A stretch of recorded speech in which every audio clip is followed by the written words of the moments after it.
To bayan godiya ma Allah subhanahu wa ta'ala, muna kuma addu'a da mika ta'aziyyarmu ga dukkan musulmai baki ɗaya na malaminmu Imam Idris Abdulaziz. Allah ya ma malan cikawa. Muna roƙon Allah ya sa kwanciyar malan hutu yake.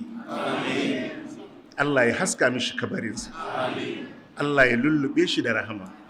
Allah ya sa kabarinsa dausayi ne na gidan aljanna. Laifuffukansa Allah ya gafarta mishi. Kurakuransa Allah ya gafarta mishi.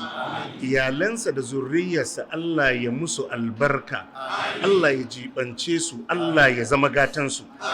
Majalisinsa, da'awarsa, waɗanda aka gadar musu Allah ya taimake su. Allah ya